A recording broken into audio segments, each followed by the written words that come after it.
बिस्मिल्लाहिर्रहमानिर्रहीम। अस्सलाम वालेकुम डियर स्टूडेंट्स, मैं हूं आपका बायोलॉजी इंस्ट्रक्टर उबैदुर रहमान बेग। हमने कल चैप्टर 10 बायोडाइवर्सिटी एंड क्लासिफिकेशन में एसएलओ स्टार्ट किया था। It was describe advantages of classification. इसमें हम एडवांटेजेस में एवोल्यूशनरी रिलेशन पढ़ चुके हैं, जहां हमने देखा कि हम बहुत सारे ऑर्गेनिजम्स को जब शेयर कैरेक्टरिस्टिक की बेस पे क्लासिफाई करते हैं तो इससे हमें उनके कॉमन एंसेस्टर का मालूम होता है कि कौन सा ग्रुप ऑफ इंडिविजुअल्स किसी कॉमन एंसेस्टर से बने हैं। और जब आपको यह चीज मालूम होती है तो आप लिविंग ऑर्गेनिजम्स में एवोल्यूशनरी रिलेशनशिप डेवलप कर पाते हो। सेकेंड एडवांटेज हमने देखा प्रिडिक्शन ऑफ कैरेक्टरिस्टिक्स।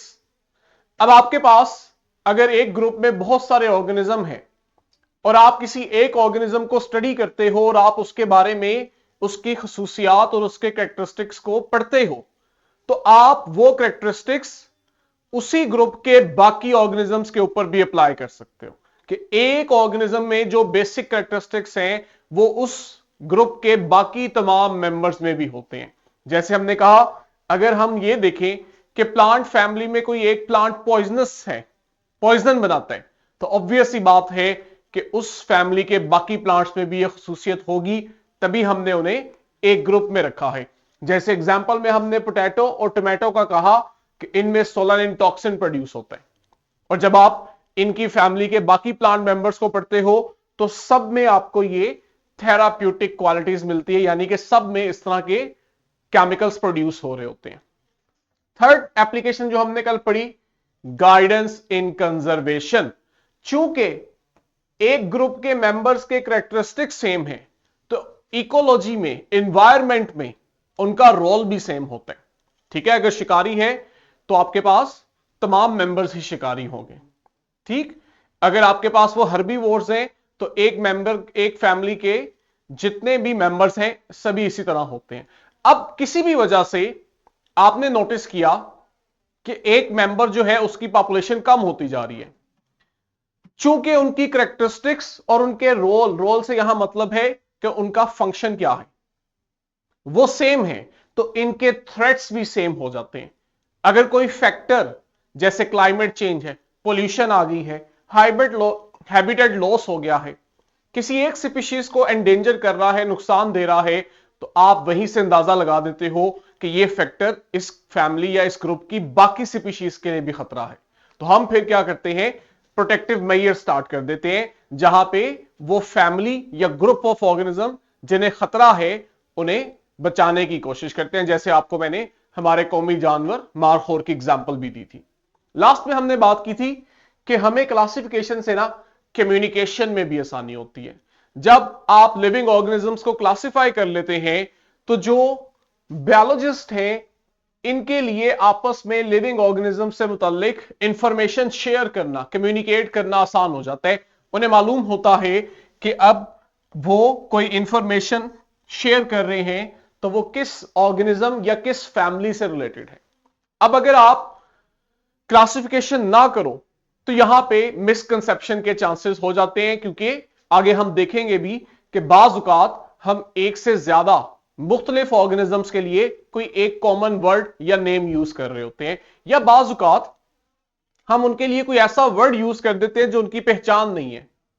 जैसे अगर हम एग्जाम्पल लें तो आपके पास स्टारफिश है। अब स्टारफिश हमें मालूम है कि आपके पास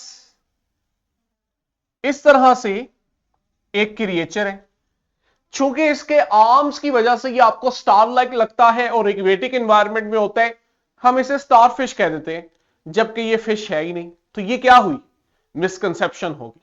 ठीक, तो क्लासिफिकेशन जो है वो हमें मिसकम्युनिकेशन से भी बचाती है। ठीक हो गया, ये कंसेप्ट लिंक करता है नेमिंग से।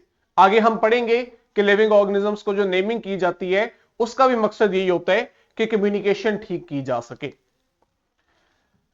अभी जो हमने देखना है वो है कि क्लासिफिकेशन रिसर्च में बड़ी मदद देती है। इसकी क्या मतलब है, आपके पास ना लेट्स से हम अपनी बुक वाली एग्जांपल ले लें, एक फैमिली है, ग्रुप है जिसमें बहुत सारे ऑर्गेनिज्म पड़े हुए हैं। जैसे हम यहां पे देखें तो मैमेलिया। अब जो क्लास है, ग्रुप है मैमेलिया, इसमें मैमल्स होते हैं। अब मैमल्स जो हैं वो आपके पास बहुत सिंपल भी हैं, जैसे माइस है, रैट है, और आपके पास मैमल्स सबसे कॉम्प्लेक्स भी है, जैसे ह्यूमंस हैं। हर ग्रुप में ऐसा ही है कि आपके पास ग्रुप में जो बहुत सारे ऑर्गेनिज्म हैं, स्पीशीज हैं, उनमें से एक सिंप्लीफाइड होती है और एक बहुत कॉम्प्लेक्स होती है, बाकी बीच में कहीं आ रहे होते हैं। अब आप रिसर्च करना चाहते हो, लेट्स से हम मैमल्स पे रिसर्च करना चाहते हैं।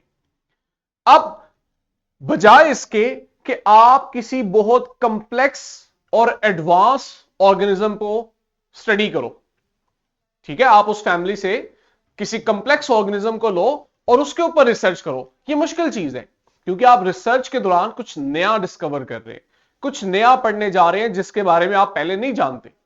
अब अगर आप वो नया काम ही किसी मुश्किल चीज से स्टार्ट करेंगे, कोई ऐसा ऑर्गेनिज्म ले लेंगे जिसका स्ट्रक्चर ही बड़ा कॉम्प्लिकेटेड है, तो आपके लिए वो रिसर्च बड़ी मुश्किल हो जाएगी। हम फिर क्या करते हैं कि हम एक फैमिली में से जो सिंपल ऑर्गेनिज्म होता है ना, इसको सिलेक्ट करते हैं रिसर्च के लिए। एक तो इसका स्ट्रक्चर सिंपल होता है, हमें समझने में आसानी होती है, इसका फंक्शन सिंपल होता है, फिर जो भी आप रिसर्च कर रहे हो उस रिसर्च की वजह से ये ऑर्गेनिज्म कैसे रिएक्ट करेगा, आपके लिए ये स्टडी करना आसान हो जाता है। ये जो फिर सिंप्लीफाइड ऑर्गेनिज्म होता है जिसको आप रिसर्च के लिए चूज करते हो, इसे बच्चों हम मॉडल ऑर्गेनिज्म कहते हैं। अब इसका फायदा क्या होता है? इसका फायदा यह होता है, जब आपको पता लग गया ना कि माइस और ह्यूमन चाहे जितने भी मुख्तलिफ हैं, लेकिन है एक ही मेंबर, एक ही क्लास के मेंबर मैमेलिया के, तो इसका मतलब यह है कि इनमें बहुत सारी खुसूसियात सिमिलर हैं। जो चीजें आप माइस से रिलेटेड डिस्कवर करोगे उन्हें आप ह्यूमंस पे भी अप्लाई कर सकते हो, ठीक है, हमारा मकसद यह होता है। तो हम अपनी रिसर्च के लिए, आसानी के लिए, किसी भी बड़े ग्रुप से मॉडल ऑर्गेनिज्म को सिलेक्ट करते हैं एक्सपेरिमेंटल रिसर्च के लिए।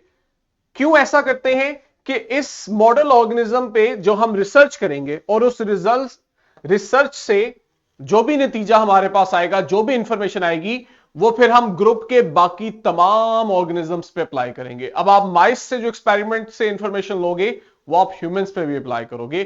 केस स्टडी अगर हम लें तो मिसाल के तौर पे आप ड्रग टेस्टिंग करना चाहते हो, आपने कोई ड्रग बनाई है और आप देखना चाहते हो कि ये जो ड्रग है ये ह्यूमंस के लिए कितनी बेनिफिशियल है। आप मेडिकल रिसर्च कर रहे हो, अब हमने ड्रग नई नई बनाई है, हमें नहीं पता, हो सकता है कि ये ड्रग वाकई ही हम जो इलाज करने जा रहे हैं उसका इलाज कर दे, लेकिन ये भी तो चांस होते हैं ना कि ये साइड इफेक्ट कर दे, वो इलाज करने की बजाय मजीद बीमारी में इजाफा कर दे। अब ये जो ड्रग को टेस्ट करना है ये आप डायरेक्ट ह्यूमंस पे करोगे तो बहुत बड़ा रिस्क है कि इंसानी जान भी जा सकती है। तो ह्यूमन की बजाय क्यों ना हम ये ड्रग टेस्ट किसी और सिंपल मैमल पे कर लें। वो मैमल हमारा मॉडल ऑर्गेनिज्म होगा, जैसे यहां रैट है, तो बजाय आप ह्यूमन पे एक्सपेरिमेंट करो जिसमें खतरात हैं और इंसानी जान के जाने का खदशा है, आप माउस लेते हो, रैट लेते हो और आप उसको ड्रग देते हो और वहां चेक करते हो कि ये जो ड्रग है ये चूहे पे किस तरह असरअंदाज हो रही है। अगर तो वो नुकसानदेह है तो आपने अच्छा फैसला किया कि आपने डायरेक्ट इसको ह्यूमंस को नहीं दिया, और अगर उससे फायदा होता है और आपने एक दफा उसे माइस के ऊपर एक्सपेरिमेंट करके चेक कर लिया है, अब आप उस ड्रग को इजीली ह्यूमंस को दे सकते हो। तो हम ड्रग टेस्टिंग और ऐसे बहुत सारे काम में जब रिसर्च करते हैं तो हम अपने मॉडल ऑर्गेनिज्म के ऊपर रिसर्च करते हैं।